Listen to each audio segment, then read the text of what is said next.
ఈ 3 బుక్స్ చాలన్నా నీ life time అయిపోతుంది నువ్వు నేర్చుకోవడానికి. ప్రూఫ్ అడిగేటోడు గొర్రె అలా అని చెప్పి, అందుకే ఆర్యభట్టుడు నేను జీరోని కనుక్కున్నాను అని ఎక్కడ రాయలా. మా గురువు గారు ఇచ్చిన నాలెడ్జ్తో, ఆ గ్రేస్తో ఇది ఇలా జరిగింది అని ఉంటుందే కానీ, ఐన్స్టీనే అసలు ఇండియన్స్ మాకు జీరో ఇవ్వకపోయి ఉంటే ఇంత మోడర్న్ సైంటిఫిక్ అడ్వాన్స్మెంట్ జరిగేది కాదు అని ఇండియా క్రెడిట్ ఇచ్చాడన్న. ఫస్ట్ ఆఫ్ ఆల్ ఎడ్యుకేషన్ అనేది 2 రకాలుగా ఉంటుందనేది గుర్తించాలన్న. ఇప్పుడంతా ఒకే రకమైన ఎడ్యుకేషన్ చేస్తున్నారు, అది భౌతికం. ఆధ్యాత్మికం అనే 2వ రకమైన ఎడ్యుకేషన్ ఉంటుంది, అది యాక్చువల్ ఎడ్యుకేషన్.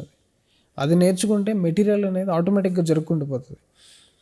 మన వాళ్ళు ఒకప్పట్లో blacksmith, goldsmith, carpentry, నౌకలు అన్ని రకాలుగా చెప్పేవాళ్ళు. ఎప్పుడు చూసినా మన వాళ్ళు హరప్పా, మొహంజదారో మాట్లాడితే డ్రైనేజ్ సిస్టమ్స్ మాట్లాడితే we have good drainage systems అంటారు ఏంటన్నా. We have excellent water systems. మన దాంట్లో అడ్మినిస్ట్రేషన్, ట్రేడ్ ఇవన్నీ కూడా ఉండేది. వాటి గురించి అసలు ఒక ముక్క రాయరు. అంతెందుకు అంతెందుకు ఫస్ట్ టైం మన కంట్రీకి ఇన్వేడర్ వచ్చినవాడు మొహమ్మద్ బిన్ కాజిం. లలితాదిత్య అనే ఒక కింగ్ ఉండేవాడు, బప్పా రావులు ఉండేవాడు. 300 సంవత్సరాలు ఇస్లాంని సింధ్ బార్డర్ దాటనేయకుండా చేశారు. వాళ్ళ గురించి ఒక్క లైన్ లేదు. వాటి గురించి మన బుక్స్లో ఒక్క లైన్ కూడా రాయరు. ఎందుకన్నా ఈ ఎడ్యుకేషన్ సిస్టమ్. దీని గురించి ఒకప్పుడు గురుకులాల్లో పెద్దబాల శిక్ష ఒకటి ఉండేది. మొత్తం మన రామాయణం, మహాభారతమే రాజకీయం కదన్న. ఒకప్పుడు రాముడు రాజు, కృష్ణుడు సైన్యం ఉండేది. వాళ్ళ గురించి నువ్వు నేర్చుకుంటే నీకు ఈ స్కిల్స్ అన్నీ ఎందుకు రావు? వాళ్ళు ఎన్ని ఛాలెంజెస్ ఫేస్ చేసి ఉంటారు, వాళ్ళ జీవన విధానమే నీకు మొత్తం అన్ని స్కిల్స్ నేర్పిస్తుంది అన్న. రామసేతు కట్టారు అట్లంటే అప్పట్లో ఇంజనీర్ లేడా? మనకి బ్రిడ్జ్ కన్స్ట్రక్ట్ చేసే సివిల్ ఇంజనీర్ లేడా? లేకుండానే బ్రిడ్జ్ ఎలా కన్స్ట్రక్ట్ అయిపోతుంది? నీకు పాతకాలం అనగానే సినిమాలో చూపించే పిక్చరు అంతా గోజీలు కట్టుకుని బొమ్మలు ఎందుకు చూస్తున్నావు నువ్వు? ఆ జియోమెట్రిక్ ప్యాటర్న్స్ నువ్వు కోనార్క్ టెంపుల్లోకి వెళ్ళాను, నువ్వు మత్తి పోతుంది అసలు. ఏ రేంజ్ నీ ఎడ్యుకేషన్ సిస్టంలో ఎలాంటివి ఉంటే సరే. నువ్వు ఇంత మాట్లాడుతున్నావు, ఇప్పుడు ఎడ్యుకేషన్ ట్రాన్స్ఫార్మ్ చేయాలంటే ఇమీడియట్గా ఏం బుక్స్ పెట్టాలి అని అడిగితే ఆర్యభటీయం పెట్టండి, భరద్వాజ మహర్షి రాసిన వైమానిక శాస్త్రం పెట్టండి, కణాదుడు రాసిన వైశేషిక శాస్త్రం పెట్టండి. ఈ 3 బుక్స్ చాలన్నా నీ లైఫ్ టైం అయిపోతుంది నువ్వు నేర్చుకోవడానికి. ఎందుకంటే ఆర్యభటీయము నువ్వు తిరగేసావంటే ట్రిగ్నోమెట్రీ, అల్జీబ్రా అన్నీ ఉంటాయి దాంట్లో. జీరోని కనుక్కున్న అతను ఎంత కాంప్లికేటెడ్ మ్యాథమెటిక్స్ ప్యాటర్న్స్ రాసి ఉంటాడు, పైథాగరస్ థీరం ఇవన్నీ ఉంటాయి. వీటిని చదవకుండా ఏదో ఈ మధ్య ప్రాపగెండా సౌదీ అరేబియాలో ఏదో ముస్లిం కనుక్కున్నాడంట ఆల్జీబ్రా. ఇలా ప్రాపగెండా చేసుకుంటూ పోతే ఏమొస్తుందన్న? ఈ బుక్స్ని ఒక్క ఆర్యభటీయంని నువ్వు జీర్ణించుకోవడానికి నీ 10 సంవత్సరాల టైం అయిపోతుంది. శ్రీనివాస రామానుజన్ మర్చిపోకూడదు మనం.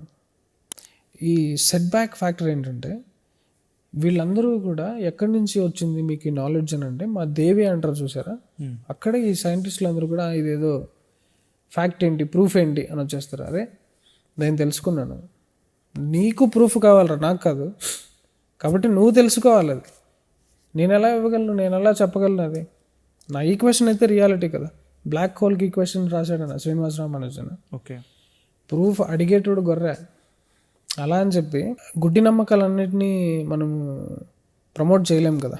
ప్రూఫ్ అనేది కొంతవరకు అవసరమే అన్నది, లేకపోతే గుడ్డి నమ్మకాలు ఊపందుకుంటాయి. అన్నీ ప్రతి ఒక్కటి ఏది ప్రూఫ్ లేకుండా అట్లా కాదు. ఆ ఎక్స్ప్లెనేషన్ సైంటిఫిక్ అయినప్పుడు దానికి ప్రాపగెండా పరంగా ప్రూఫ్లు అడుగుతారు చూసావా. ప్రతి ఒక్కటి మనిషి ఏదో పీకేసాడు కాదన్న. మనిషి చేసేయడం అనేది ఏది ఉండదు అక్కడ. నీకు ఆ దైవ అనుగ్రహము, ఆ గ్రేస్ వచ్చిన తర్వాత నువ్వు పక్కకు పోతావు, అప్పుడు చదువుతావు ఇన్వెన్షన్స్. అందుకే ఆర్యభట్టుడు నేను జీరోని కనుక్కున్నాను అని ఎక్కడ రాయలా. ఓకే, మా గురువు గారు ఇచ్చిన నాలెడ్జ్తో, ఆ గ్రేస్తో ఇది ఇలా జరిగింది అని ఉంటుందే కానీ ఒరిజినల్ ఆయన వేదానికి ఇంపార్టెన్స్ ఇచ్చి వేదానికి సిగ్నేచర్ పెడతాడే కానీ నా సిగ్నేచర్ అని ఎవడూ రాయలేదు. ఇది చూడు, ఇది ఒక రకంగా అడ్వాంటేజ్, డిసడ్వాంటేజ్. వాళ్ళు ఎవరు సిగ్నేచర్ పెట్టలేదు కాబట్టి వాళ్ళ పేర్లు మనం చెప్పుకోవట్లేదు. వీళ్ళంతా సిగ్నేచర్లు పెట్టిన ఐసాక్ న్యూటన్, ఐన్స్టీన్ అని వేసుకుంటూ వచ్చారు కాబట్టి వీళ్ళే కనుక్కున్నారని డబ్బా కొట్టుకుంటున్నారు. ఐన్స్టీనే అసలు ఇండియన్స్ మాకు జీరో ఇవ్వకపోయి ఉంటే ఇంత మోడర్న్ సైంటిఫిక్ అడ్వాన్స్మెంట్ జరిగేది కాదు అని ఇండియా క్రెడిట్ ఇచ్చాడన్న. Mark Twain everything that is been invented in this world has already been done in this country అని ప్రపంచంలో ఏదేదైతే మీరు కనుక్కున్నానని అంటున్నారో అవి ఆల్రెడీ కనుక్కున్నారా అని మార్క్ ట్వైన్ అన్నాడు. మన వాళ్ళు మాత్రం ఎప్పుడు చూసినా వెస్టర్న్ ప్రాపగాండా ఇంగ్లీష్ ఎడ్యుకేషన్ అనేది ఇలా చేసి పెట్టింది. నేను అందుకే అంటున్నాను, మొత్తం ఎడ్యుకేషన్ సిస్టమ్ని పొట్లం కట్టి ఇట్లా పక్కన పారేస్తే కూడా వచ్చే నష్టం ఏమీ లేదన్న. ఎందుకంటే అంతా తీసేస్తే మనిషి అనేవాడు ఎలా బతకాలి అంటారు కదా, కుక్క కూడా బతుకుతుందని ఎగ్జాంపుల్ ఇచ్చాను నేను. 30 years లైఫ్, అది మొత్తము దాని తిండి దాని పిల్లల్ని అన్నీ సంపాదించుకుని అది బతికేసి వెళ్ళిపోతుంది. కుక్క బ్రెయిన్తో కంపేర్ చేస్తే హ్యూమన్ బ్రెయిన్ ఎంత సొఫిస్టికేటెడ్ బ్రెయిన్ అది. కుక్కే ఏ స్కూల్కి వెళ్ళకుండా ఏమీ నేర్చుకోకుండా భూమిలో దాని లైఫ్ హాయిగా బతికేసి వెళ్ళిపోతుంటే మనిషి అనేవాడు స్కూల్ లేకుండా ఎందుకు బతకలేడు? ఇంకో ప్రాక్టికల్ ఎగ్జాంపుల్ కూడా ఇచ్చాను. దారిలో నువ్వు నడుచుకుంటూ వెళ్తే షాప్స్ కౌంట్ చేయి, ఇంజనీరింగ్ బయటకు వచ్చినోడు జాబులు పెట్టుకున్నవి కౌంట్ చేయి. అన్ని షాపుల్లోనూ చదువు లేని వాళ్ళే కదా ఉంటారు. ఎన్ని ఉంటాయి దారి పొడవునా, అన్ని కిరాణా కొట్లు అవే కదా ఉంటాయి. ఇల్లిటరేట్సే ఎంతో సుఖంగా ఎక్కువగా బిజినెస్ చేసుకుంటూ బతుకుతున్నారు.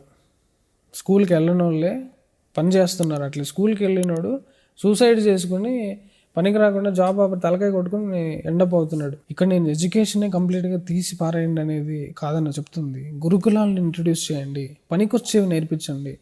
పనికిరాని కుక్క గురించి చదువుకున్న హౌండ్ ఆఫ్ భాస్కర్ వెళ్ళి అనేది ఏమొస్తుందన్న దాని గురించి చదివి దాని గురించి ఎస్ఏలు రాసినాం చిన్నప్పుడు, గుర్తుందని నీకు?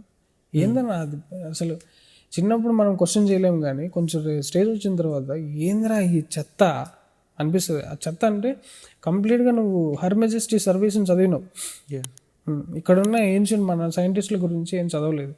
ఇన్వెస్టెడ్ అలాంటివి రావాలి, అట్లీస్ట్ గవర్నమెంట్ రికగ్నైజ్ చేసి వీటిని ఎస్టాబ్లిష్ చేయాలి.